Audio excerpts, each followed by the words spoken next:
Sit down with a young man and ask him, "How are you?" Most times he's not going to start pouring his heart out at that moment. It just does not work like that. But there is a lot going on inside boys and young men emotionally. Day to day, it might be a kind of a low-level feeling of loneliness. In 1990, only 3% of men had no close friends. Today, 15% of men have zero close friends, according to AEI. What does that look like? Well, when a car breaks down, when you're going through a bad breakup, who do you call? And if isolation and loneliness are over here, the more extreme concern is suicide. Men are 4 times more likely than women to kill themselves. AIBM notes that since 2010, young men have been the primary driver of that worsening trend of male suicide. So what's going on with our young guys? It often goes unspoken, and how can we help? Dr. Jessi Gold is the first Chief Wellness Officer of the University of Tennessee system. It encompasses 5 campuses, over 62,000 students. She's a renowned psychiatrist and author of the book, How Do You Feel When Doctors Search for Humanity in Medicine? I've known Jessi a long time. I trust her, and she has a really good sense of what's happening with young people. Jessi, it is so good to see you. Welcome to All Boy. Thank you for having me.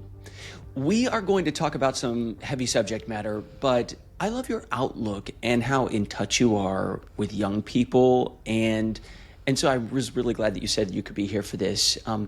62,000 plus students, and they're all striving for something. They're all hoping for a good life. They're all trying to make their way. What is the most common concern or obstacle or even desire that you hear on college campuses?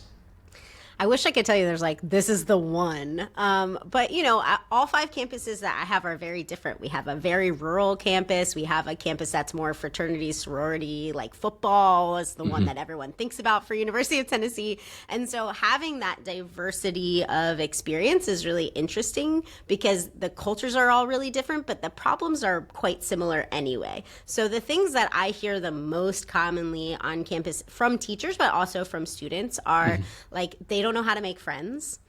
I don't know if that is a COVID problem. I don't know if that is a social media problem, but it is a skill set that they don't feel very good about. And as a result, kind of land on campus and don't know what to do. And then, it's not like if I had a course that was called how to make friends, nobody's going to come to a how to make friends course. So it's also a complicated thing to try to solve. I think secondly, maybe not as good at either understanding emotions or regulating emotions. So, big feelings don't all have to be diagnoses, but there's a desire for that to be true in part because of TikTok and things like that, which we could get into if you'd like. But yes. I think there's a desire for naming some of that when it could just be that you're sad or angry, and a desire to get rid of that very quickly, which is not that easy to do. And then, all campuses and that time period in life. So it's a time period where your identity is really being developed. You're maybe experimenting with substances in some way for the first time. Maybe you're away from home for the first time. Maybe you're living around people for the first time. All of those things are true. And at the same time, your brain is developing and you're in the age group where certain mental illnesses come out anyway. So it's a pretty tough sort of confluence of factors anyway, let alone with the pandemic and social media and all this stuff kind of on top of it. Before we get into the more maybe extreme or concerning forms, I would love to discuss I'm going to call it low grade. I know that for anyone experiencing this, it's very serious. So I don't want to diminish that. But having trouble making friends. I remember showing up on a college campus alone. You're sad, you're nervous, you're hopeful.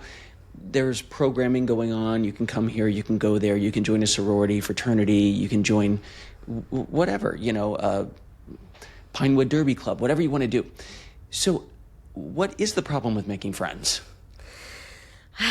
I think it's really complicated. I think some of it is that when there are lots of opportunities, you don't know how to make use of them. So campuses do have a lot of things you can join, and it's hard to know which thing is right for you or even where to start. especially if you've never done that before.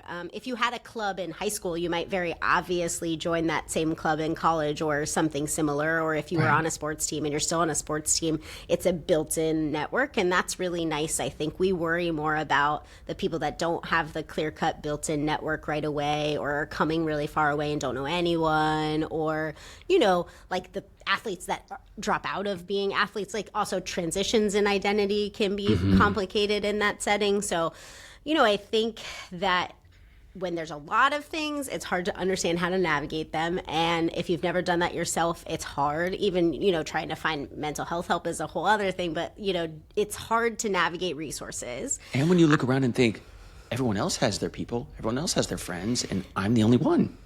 That happens a ton. So we look to other people to make ourselves feel bad. I think, in some way we're not really looking at other people and saying like, I'm killing it. Like we are in classes and we're going, well, that person seems to be doing better than me, or getting better grades, or that person's more popular than me, or that person has a relationship and I don't, and all of that stuff, lots of comparison. And that starts young. High school wasn't any better, I'm sure, for a lot of them. But when you have that comparison and then you add in social media, which is like comparison city, because most of the time people are posting only the best things in their life. They're not posting the hard things in their life. And so you look there and you're in your room and you don't have friends, and you see the person whose room is right next to yours has all these pictures at a party that you weren't invited to. That just compounds like how you feel about your ability to like be seen and understood as a human.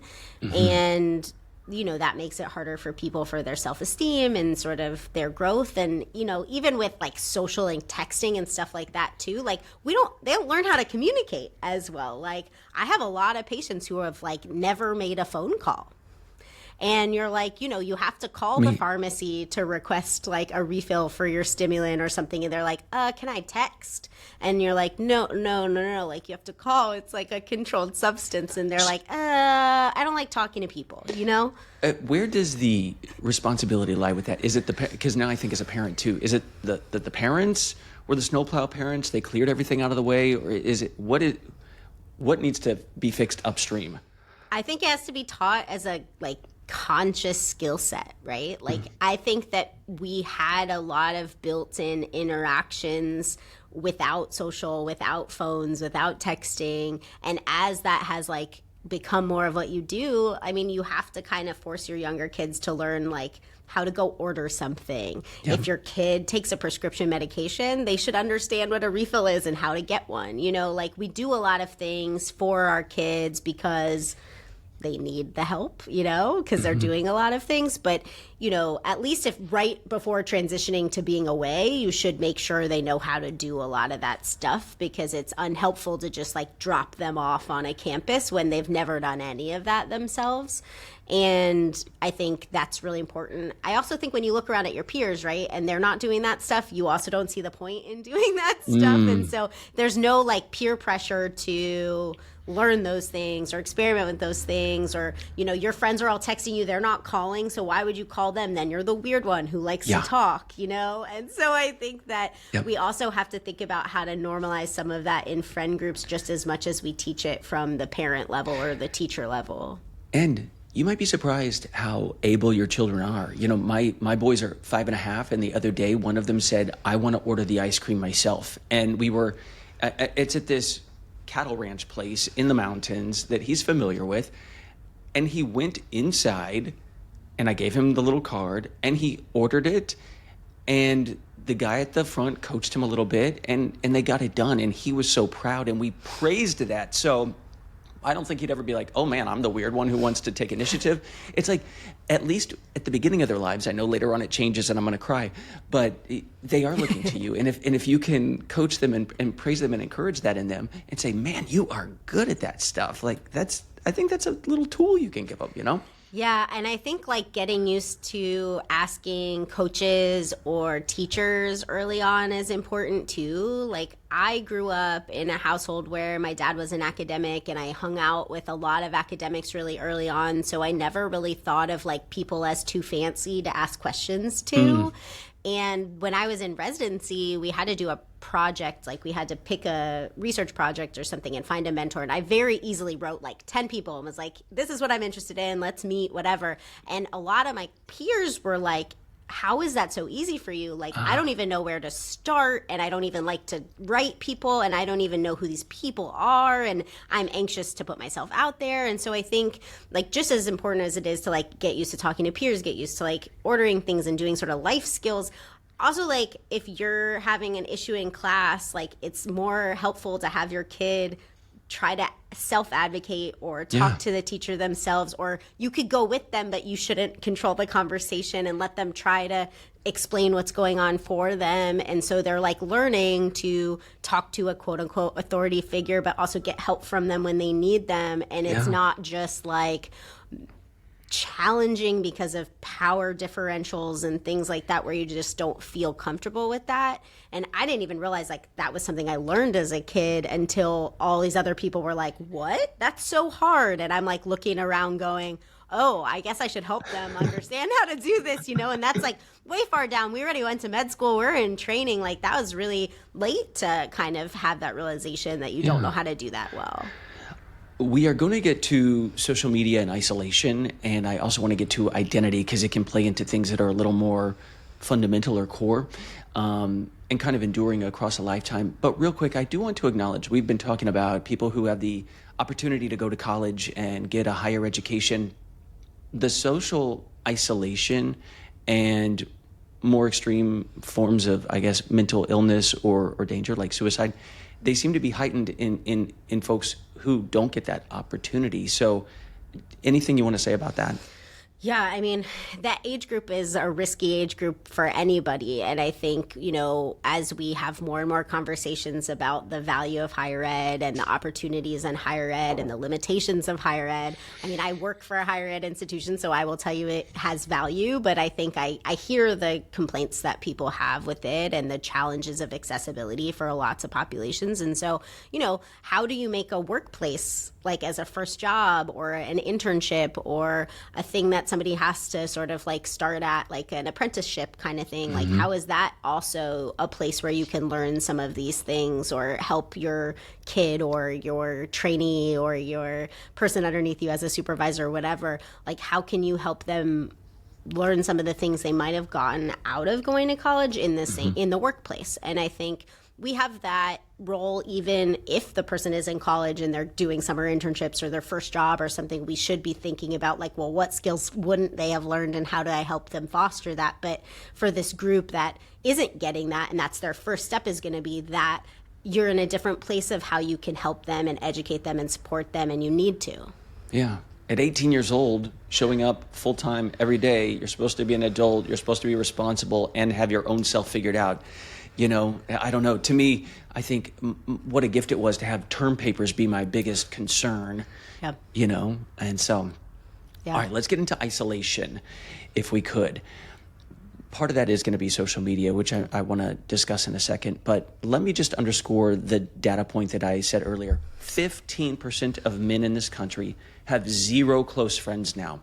It was 3% in 1990. That's according to the Survey Center on American Life at AEI. What is the effect, Jessi, of having no close friends?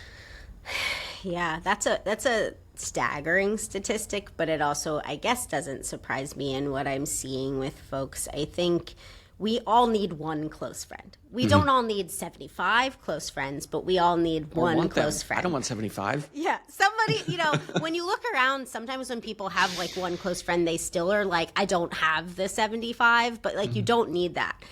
When you don't have somebody you can be vulnerable with, when you don't have somebody you can tell what's going on, you just feel really alone in everything you're dealing with. And isolation isn't just like physical isolation, it's like emotional isolation. Right. It's like academic isolation. Like you just don't feel like, you feel like you're the only one doing everything, right? So I feel big feelings, I feel sad, I must be the only one who's ever felt sad, nobody's gonna understand me. And then that kind of goes like spirals along the way, right?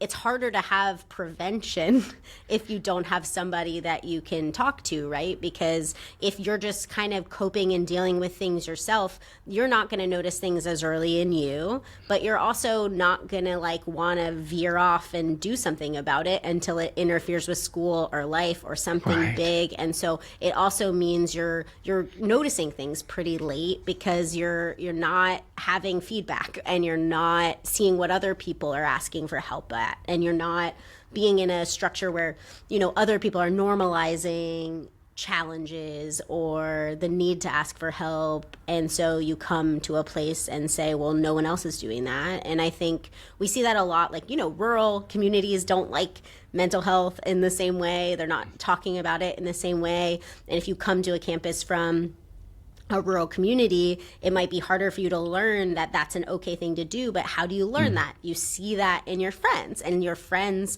went and asked for help and they didn't spontaneously combust and they survived. And, you know, we can say, well, okay, like, great. I saw it happen. My friend did it. I'm still nervous. I still don't know what to make of this, but I'm less like, I think this is a terrible idea and I will never do this. Right. And so isolation just breeds more isolation and also kind of compounds little symptoms to big ones, I think. That when you were describing it, what I was imagining is just feeling kind of alone and almost like this confinement, and every time another door closing, slamming, and eventually you just feel like, man, there's no way out and there's no way in. Of course, we know that's not true, and I do want to end this conversation later by talking about resources and practical efforts. But to me, there's just a sadness there of not having somebody to call, text, cry when you need to, you know? Yeah. It's hard to learn to take care of yourself for yourself, you know? Like, one of the things I learned about myself during the pandemic was a lot of my coping skills were other people helping me on things. And without other people as often or interacting with them as often, I actually had to figure out how to cope myself. It's hard. And you actually need to learn that from someone too, to be honest. But it's not a natural thing to be like self-soothing as much. Even if you grew up in a household where to deal, you had to self-soothe because that's the structure of your household or that was the support in your household. It's not an easy thing. And we tend to learn sort of like challenging things to do that instead of necessarily like healthier things to do that. And so, yeah, you're also just really like set up to be Ferberizing yourself for your whole life, you know? Which, can I say that, okay, you know this about me because we've known each other over the years. I love Real Housewives. There is one Real Housewife who says she has 40 close friends. I do not believe that.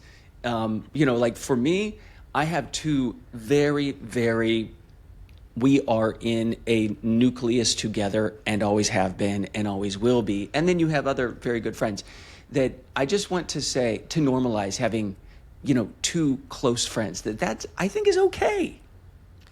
Yeah, I think our goal should be finding somebody. It doesn't matter what that looks like. You know, I think the hard thing of one versus two is that if something ever happens to that one or you have a problem with that one, you're back to even probably worse isolation. And so the two gives you a little buffer zone, but I always just tell people to start with one, obviously, you know?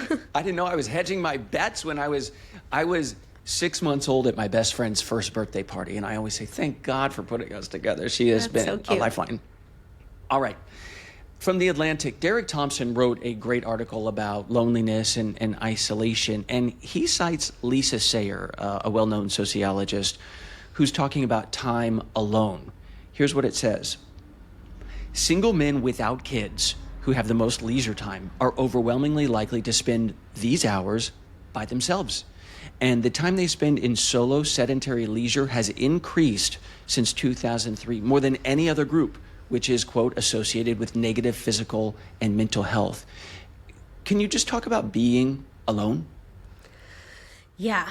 So being alone versus loneliness is different, right? So loneliness is a state of mind. You could be lonely around people. Being alone is actually physically being by yourself, and that's very different.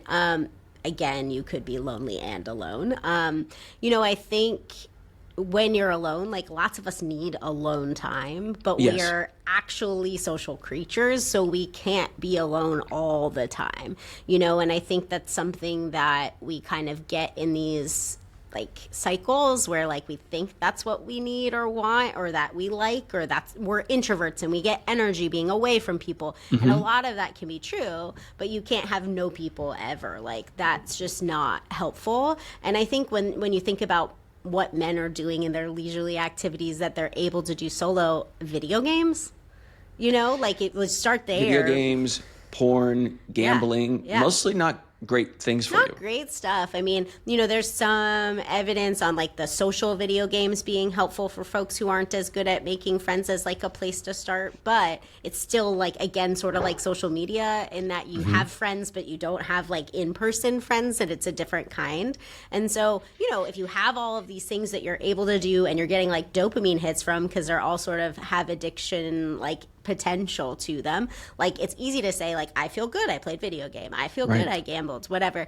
Then you're able to say like I don't need other people, I have this. But there will be a point at which you will notice that you don't have other people and it'll feel lonely, and that's something that you need to recognize and deal with and appreciate.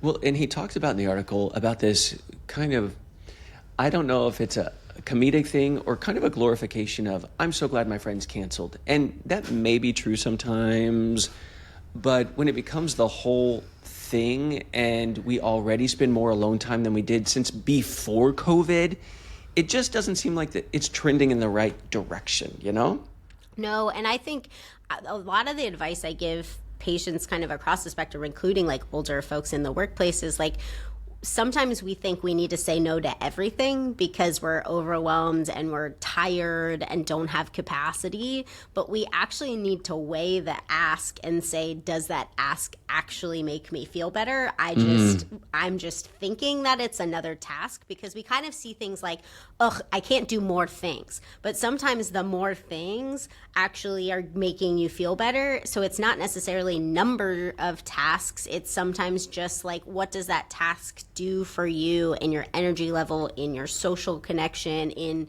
how you feel about yourself, whatever it is. Like, I think people are much more likely when they're having a difficult work week to then cancel social activities, to not go to church if that's something that you value, or a temple or whatever, to take the community part out of it, to not teach or mentor, where a lot of people get a lot of like positive feedback because they're like, ugh, who would want to be mentored by me? I'm exhausted. But when you go and you listen and people are excited and enthusiastic about the field that's burning you out, it reminds you that there's like purpose to it, right? And so I think we have to be really mindful of, it's not things that are the problem, it's what those things are and how that makes you feel and what the energy is. And when you're evaluating that stuff, like, be more mindful about it, because it does make a difference if we're just like, ugh, none of this, like cancel all of it, I'm really excited to do none of it. And again, you're right, like sometimes we need time where we are just watching TV or like doing something solo, and that's okay. It's more like if that's all the time, or you're getting rid of all of your social activities, or every time you have plans you're like, yes, none of that, you canceled, we're good, then you have to worry, like, why are you wanting to be alone? Because isolation in that sense maybe is a mental health symptom. And many times when you're alone, let's talk about social media before we get to true loneliness. Because many times when you're alone, what you're going to do is you're going to wind up being on your phone. And you might feel like you're with other people. And in a way, maybe you are, but it's mediated and it's digital.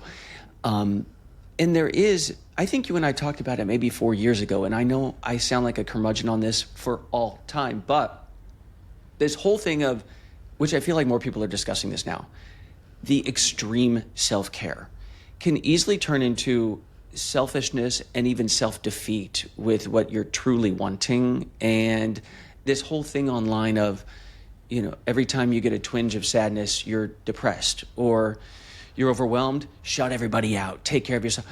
Can you talk about the trends online?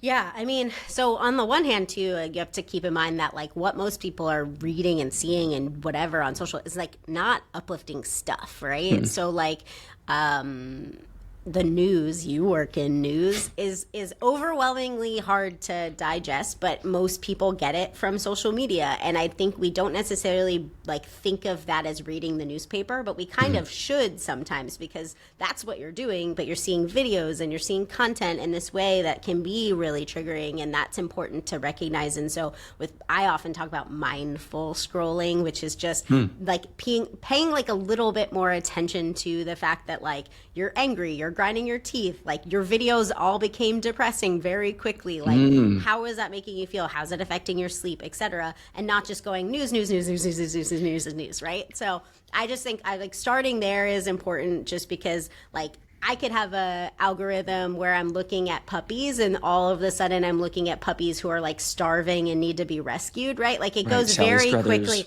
It goes very quickly to like something scary and sad. And you're like, oh, how'd I get in like adoption like circles? I was just looking at cute dogs. Like this got weird, you know? And so important for people to recognize, but also with the algorithm. So let's say like I am feeling a little sad and I'm watching like some videos, and the first video I like sit on for a little bit longer is somebody else saying they're sad and they're depressed, and that's why I have depression and I knew it because I was sad yesterday, or you know, something very simple.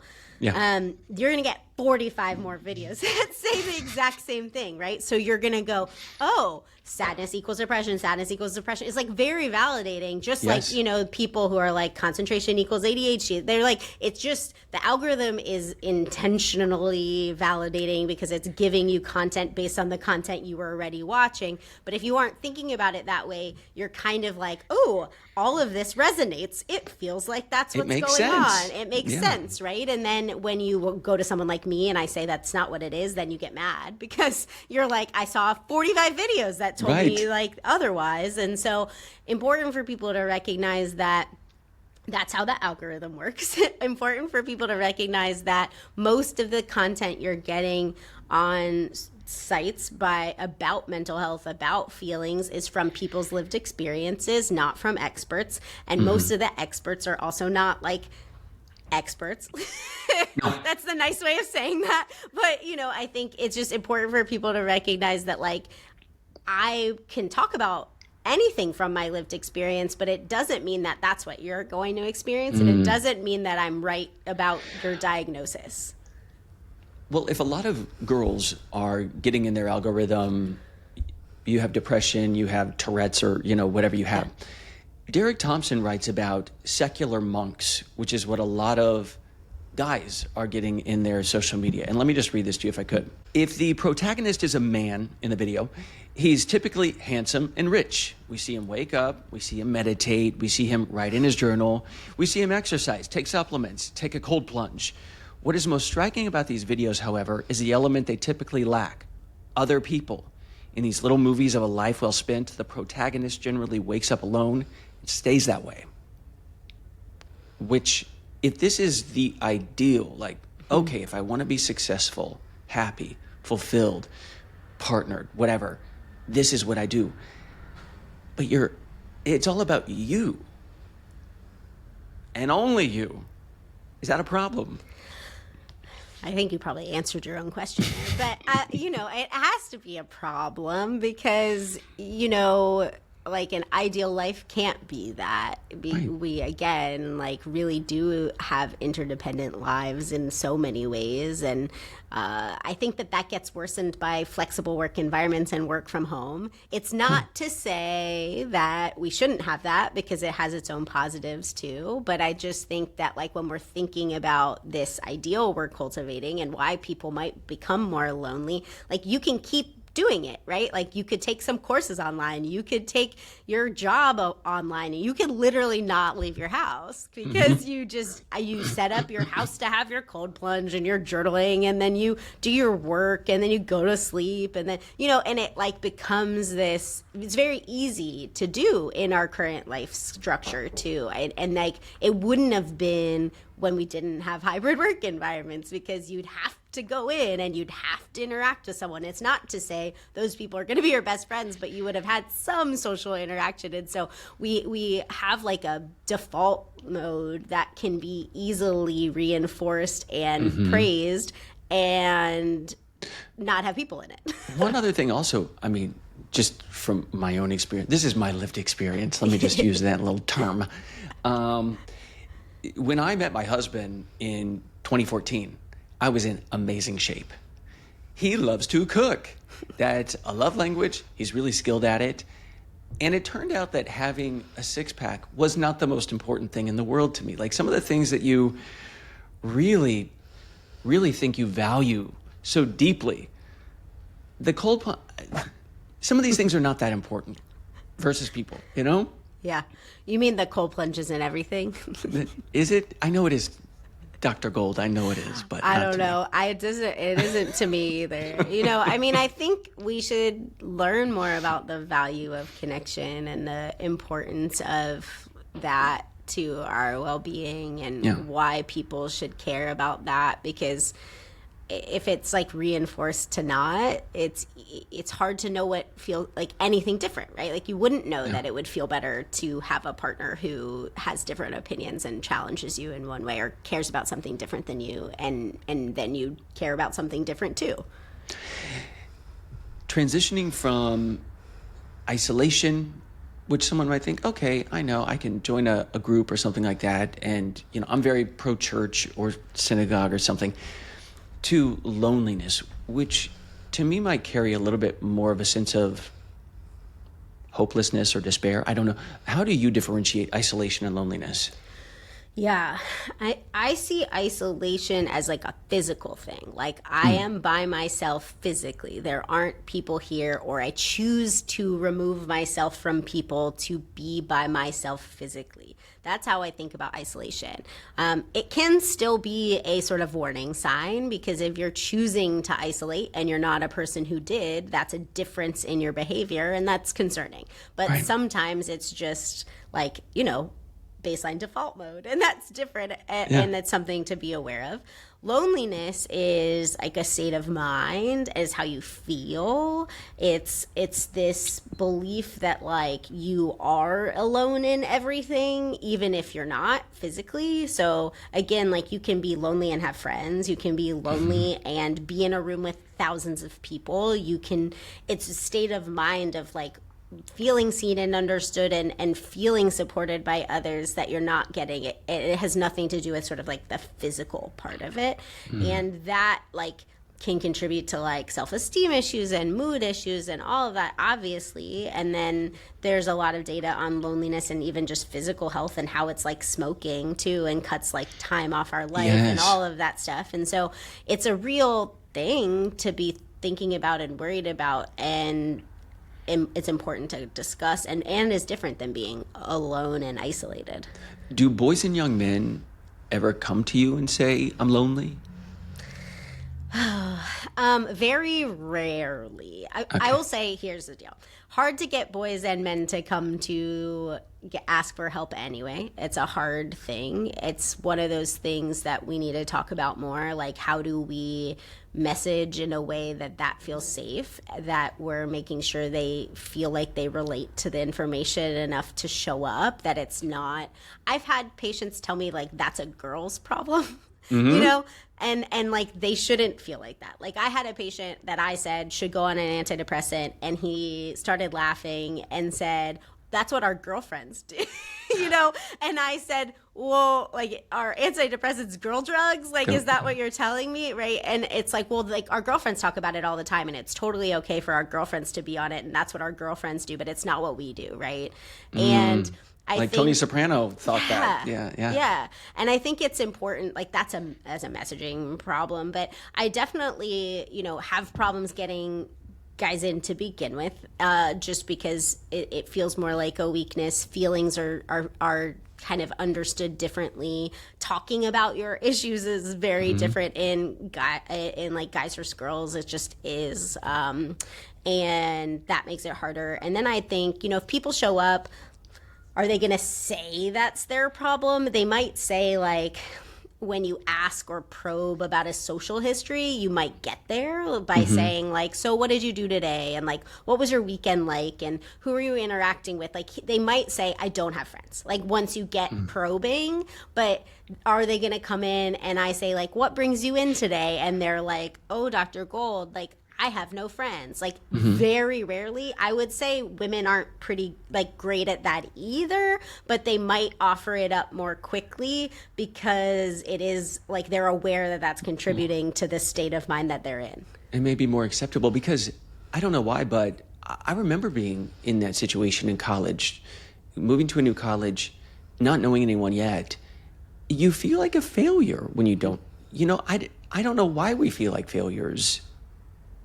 I don't know. I think it's that comparison thing, right? Like somebody looks like they're having a good time, or like somebody looks like they figured it out. And so you go like, well, if I can't make friends or I'm by myself or Something's whatever, wrong something's with me. wrong with me. Mm-hmm. Yeah. Okay, so we talked about when someone is isolated, and this can overlap with loneliness. Men probably more likely to be doing the gaming, porn, gambling, what have you. Not great habits. You might feel falsely fulfilled at that moment, probably long term, not that fulfilling. Something like AI friends. This might be a bit out there, but you're on a college campus where you're looking into the future, and you hear Mark Zuckerberg saying, there's a needed demand for friends, and most people want 7 friends, and they only have 2 friends, and so we can build those friends for them. How does that strike you? Horribly. I feel like the same about, there's data that like an AI therapist is like better in some sense than a regular therapist in like some of these studies. And that makes me nervous too, because like if you aren't getting modeled how to have conversation and relationships, even with your therapist, like you're not going to learn that at all, right? And you're just going to live in a world where your people aren't real people. And there's a difference between having a friend that you could go on vacation with and hang out with and watch TV with and cook with and all of that than a person that you just like talk to on a computer that gets to know you and is like, algorithmically figuring you out to support you in a way that might feel nice, but it's not the same, and it shouldn't be seen as the same. And the fact that these companies are pushing it like it's the same is also concerning, because people look up to people like, Zuckerberg, and they say, well, he made this, it must be helpful, let's try that. And then, you get in weird places, and there are like case studies and conversations that have been in the news where people get like fall in love with the AI person, and then they realize that's not a real person, and then something bad happens mental health wise, and like there's lots of stories like that too. And I think we'll get more and more of that. And AI, just like social media, is like one of these things where it grew quickly and developed fast, but we didn't really like think about the impact and we're kind of backtracking with the impact. And so I think that's something we should be thinking about in all of these things as we develop them, which we don't. But if we're going to backtrack, we do need to say like, okay, so this is a thing to do, but is it the thing to do? And how do we help people through this? It almost seems to be like a mimeograph of social media, where this was developed, it spreads out, it globalizes, and then you realize, oh my gosh, maybe we should have put more thought into this, maybe some more guardrails. And so we have an opportunity with AI to do that. This is a tricky question maybe for a psychiatrist, but I have this niggling question in my head always of a life that is not completely plumbed for everything that's wrong or every bit of meaning. A lot of those people are happier. You see that old people are happiest. They're also the least self-reflective generationally. And every single time we move down and people are more, again, really introspective and thinking and exploring, you can sometimes wind up less happy. What is the right balance? Yeah, I mean, so often when I like give talks and stuff, someone's like, "Why are they so sensitive? What did we do to them?" I think that there's a heightened awareness and conversation around this stuff, and when you're aware, it's hard to turn it off, and then things don't change quickly, or systems are broken, and you get more frustrated because you know they're there. And awareness is great, but it's also complicated. And I think that we need to recognize that. I think there are limitations that maybe come with systems and jobs and places, etc., that get lost in this like awareness thing where you're like, fix it tomorrow, I can fix it tomorrow, or if I can't, I'm like terrible, or if I can't fix myself in the context of this, I'm also terrible. And we need to have a little more patience and awareness of systems for that. And with men, I mean, honestly, they're less likely to go get mental health. They are less likely to open up. But I think men typically do better if you look at wellness, mental wellness, not physical wellness. We die younger and all that. You know, I don't know. To me, it's like I always think, what is the right balance? Yeah. Because even if you look at, who was it? Was it David French or someone the other day in the New York Times was pointing out, even like conservative men are happier than liberal men, you know, who might be more likely, again, to be more in touch or whatever. So it's kind of like this unexamined life.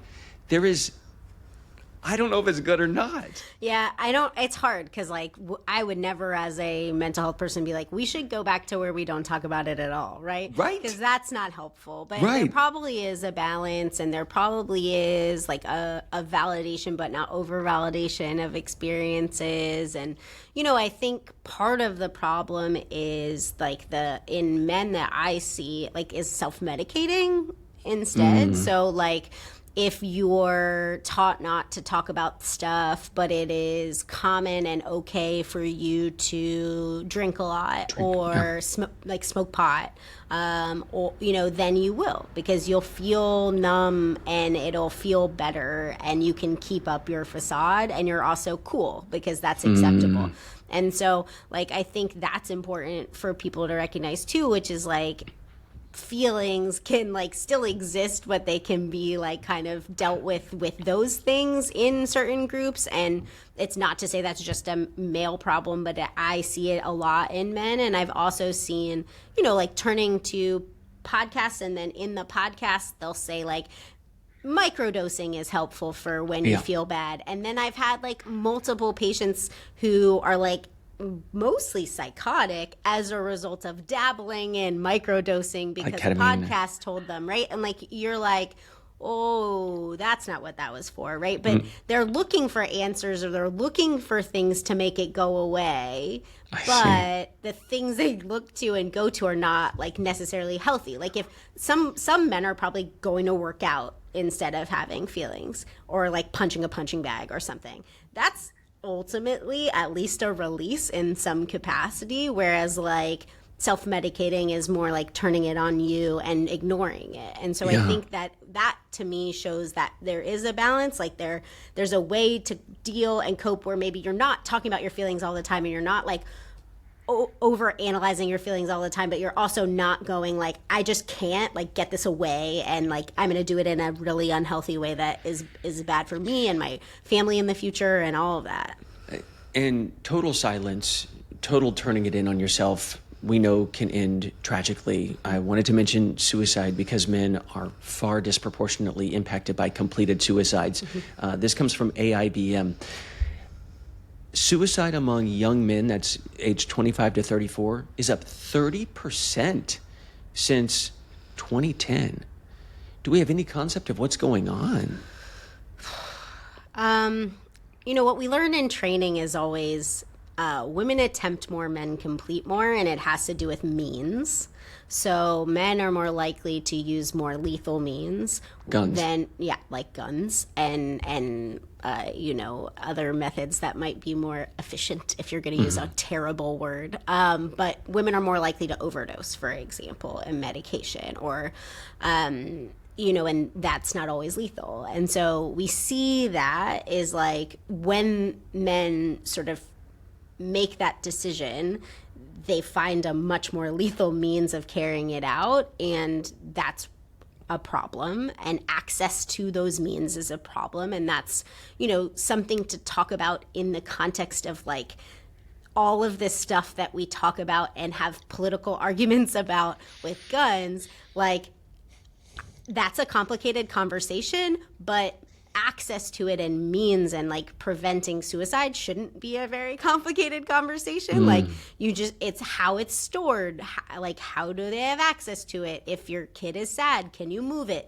Things like that, right? So means restriction is really important in that setting. Other things for men, I think that if you don't think you're supposed to have feelings, or you don't think you're supposed to have reactions, like once you do, you feel confusingly not like masculine enough, or like you feel like you're not the person you're supposed to be, and then you either don't have friends, or you do but your friends don't talk about it. And sort of when you don't talk about it, you are more likely to just kind of go, nobody's ever going to understand this, everyone's better off without me. And I think that is complicated. Also, substance use is a risk factor for like suicide attempts and completions. And if you're more likely to be drinking, that like you're more impulsive. I think impulsivity is also regularly higher in men too. But I don't know,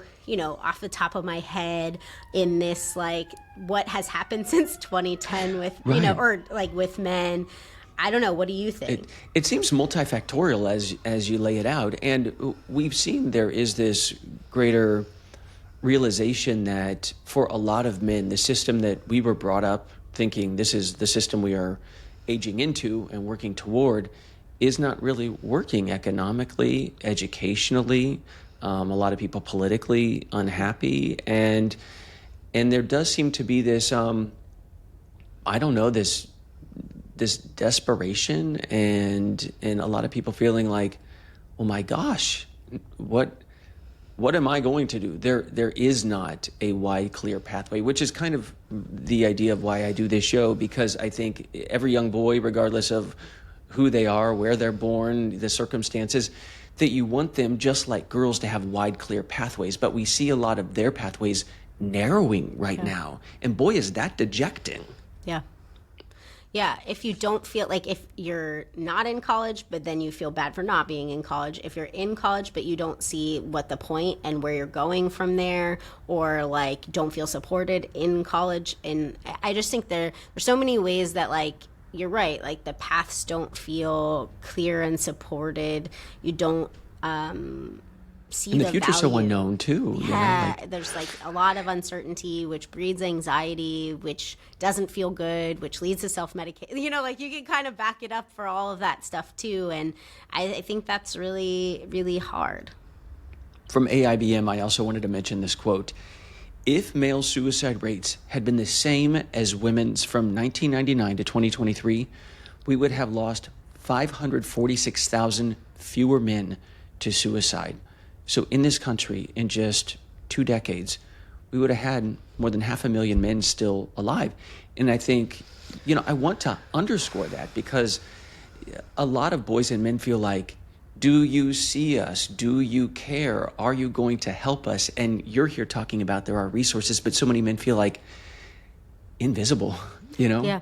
And that the resources don't apply to them, right? Like if you see help seeking as feminine, or you see the mental health challenges as being something your girlfriend has, you are not going to value what your body and your mind and your feelings are telling you. You're going to dismiss that or blame yourself for it. And then that self sort of loathing is problematic. And, I think for me, I see them. I wish I saw them more, like when I think about it, like I'm a psychiatrist. So obviously I also have a skewed population, because people are more likely to talk to a therapist for lots of reasons, including just what it addresses, but also it's more normalized. So I have a skewed view of who shows up, but I wish I saw more men. I know it's not that men aren't struggling. Even when you look at some of the data around, like, let's say anxiety or depression, what men report lower rates of that compared to women. And you have to kind of ask yourself, like, are they not reporting it because they don't want to report it, or they don't, like, those are the wrong symptoms to be looking at, or we are asking them and they're embarrassed, so they lie. Like, I don't know, but I sometimes look at that and I'm like, I don't know that it's this skewed, that it's like, but then when you look at the data, if you're a man looking at the data, you go, well, this is a predominantly female problem. And so I think it like is reinforcing, but it's also like, how do we get the right data if you don't feel safe answering those questions, or you don't feel like that's something you should be answering? And, I do think mental health as a field, just like higher ed, should be looking at like how we get more men in, and how we help them recognize stuff earlier, and how we help them realize it's not gendered, and how we help them understand the role that social life and feelings play in success, like male providers might help too in a lot of these settings because they might be able to identify it and the patient can identify with them. And you look at psychologists, that has plummeted in terms of men. And a lot of men say, I want to go talk to... Can we end on practical resources here? Because I know you don't have all the time in the world. You're very busy. Let's start with if you're concerned about somebody, and then end if you're in the situation yourself. If I am worried about someone, and if I feel like they're isolating, it could be as severe as I'm worried they could hurt themselves. What is the best way to broach a subject? Because it's tricky with men, as you say. Yeah. First, I will just say that like this recognition that we don't have enough people that look like people to do the jobs and support people is very important conversation. And I had a group of people together that work in what I work in, and there were 2 men, and it's not because I didn't invite them, it's because the people who do this job are not men, and that's really challenging. But within the context of what you're saying, I think broaching a topic is complicated. We need to listen more than we need to talk. I think it's really important not to jump right into problem solving either, but you should know that problem solving is part of it. But I would just say, to someone, like, something that normalizes it, and then ask a question. So instead of like, hey, Chance, I noticed that you look sad all the time. Is something wrong with you? Like, that feels like I'm going to get defensive. Like, that feels like your response is going to be to shut down or to yell at me. But if I was like, gosh, like, school's been really hard lately, what's it been like for you? I feel like you're more likely to, you might still blow it off, but to go, like, one class was like a bit hard. And then you're like, yeah, like sometimes when I'm in class and it's hard, like I start to get really angry, or I kind of start to get really sad. Like, is that something you deal with? And you can kind of like keep going in a way that feels non-threatening, and also not accusatory, because I think we make a mistake when we lead with the thing that we noticed from someone, because we think we're being kind, but what people hear is like, I'm not showing up, I'm not doing this, like everyone can see something's wrong with me, all of this stuff, right?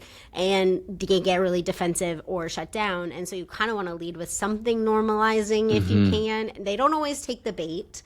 Sometimes when people are really bad, like far down the rabbit hole of being like sick and symptomatic, you might need to just get them to the help.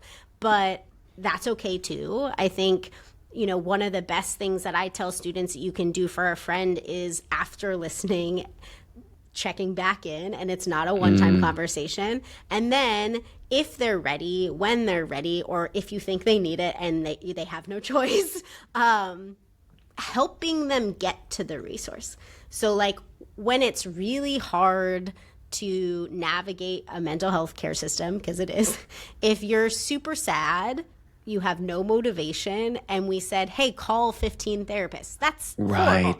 If you're really anxious and we say the same thing, that's also horrible, right? So how can you really help someone? Like, you could help them make some of those phone calls and like sit there with them, or do it for them, or whatever. I wouldn't jump right into that, obviously, because that's problem solving without listening and supporting. But there is a way that we can play, like, the game where we are really helping people get the things that they need, because sometimes people aren't doing the things not because they don't see the value in it or don't understand it, but they just like symptomatically it's like playing on all of their problems to do those things. So that's interesting what you say about that, being careful how you introduce the conversation, because if you have worked so hard to overcome this or stuff it down and then it's so apparent to everyone else, you feel like doubly like a failure, and so that can really make you defensive.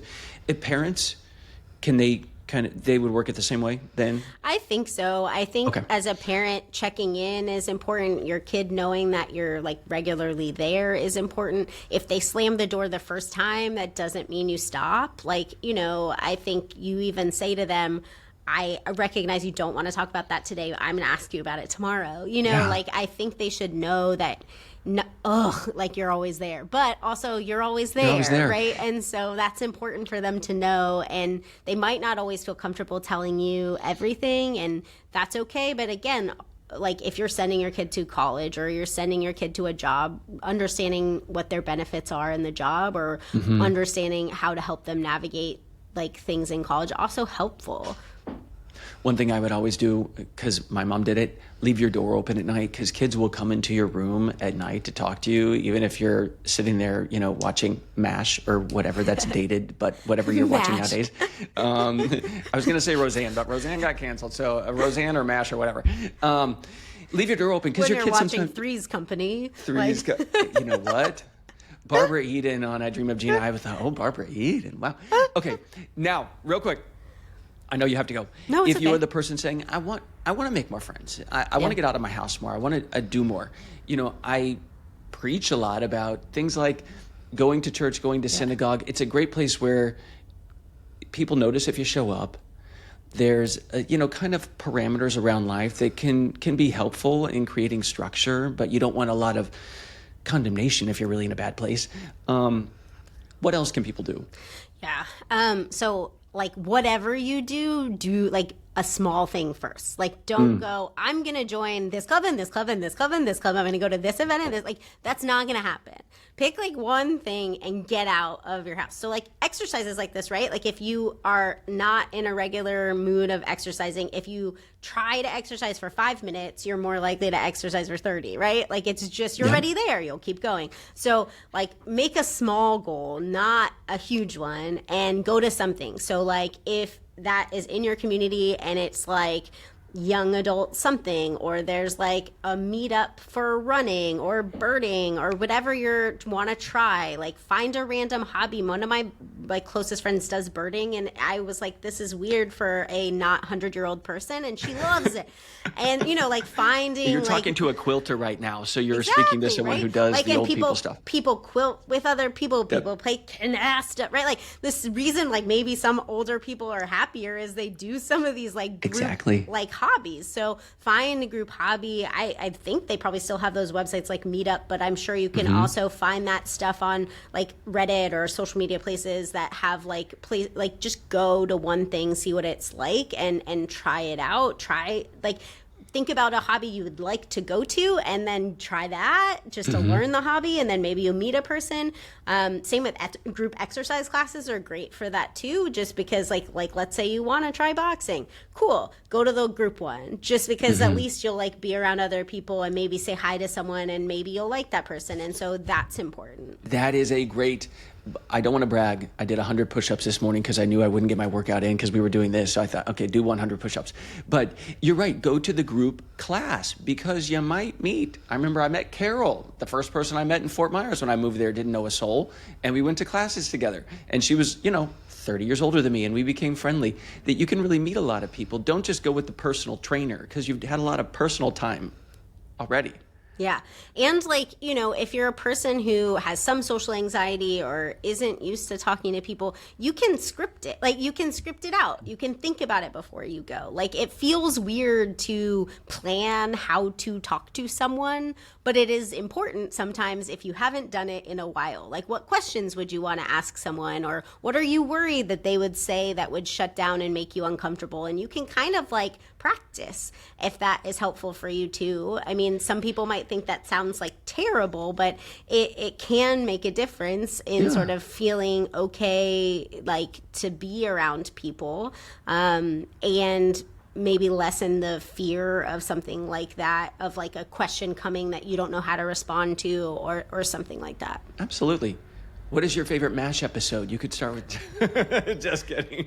Yeah, like, we should ask deeper questions or more fun questions of people anyway, right? Like, we go right to jobs. So if we like think about how to do that, like, you make more connection if you don't ask about all those things. And it's a practice. Like, if you were in a sorority or fraternity, you had practice to be able to do that for recruitment. And they told you what kind of questions to think about asking and not ask. And you did practice with each other. Like, that's a thing. And if you're doing that to get people excited to be a part of your group, it's the same as like wanting someone to be your friend. I mean, I think for me, my friends make fun of me because I make friends in really weird places. Like my friend, like I'm at a wedding and I become friends with the wedding photographer, or, something like that. But it's just like being open to where you meet people and who those people are, and not like kind of seeing every place as an opportunity to like have the curiosity to get to know other people and see what that's like, and not just going like,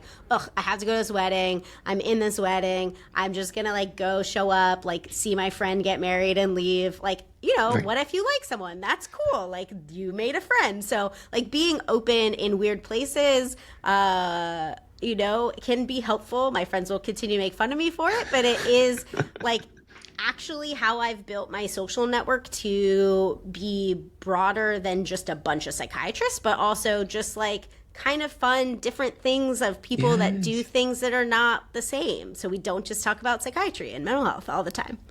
Okay. I love those tips. And Jessi Gold, as always, I think you're just the perfect doctor for these sorts of conversations that are heavy, but there is hope to be found. And you've helped us. By the way, great social media. Where can people follow you? I'm at Dr. Jessi Gold on most platforms. I guess I'm starting to use Instagram more. I spelled Jessi like Jessica without the CA. Oh, okay. With an I. Jessi with an I. It's been fun. Thank you so much. Thank you for having me. From isolation to loneliness, depression, and suicide, it's a lot. Do you feel like we're doing enough to help young men? What do you think is the right next step from here, medically or politically, technologically, culturally, educationally? Where do we start? Like I said, skew toward thinking we need more human-to-human, in-person interaction, commitments, these bonds that require something of us, and we get something back. Let me know what you think. I'd love to read your thoughts. And follow Allboy on YouTube, Apple, Spotify, Substack. The website is allboyallgood.com. I'm Chance Seals. See you soon.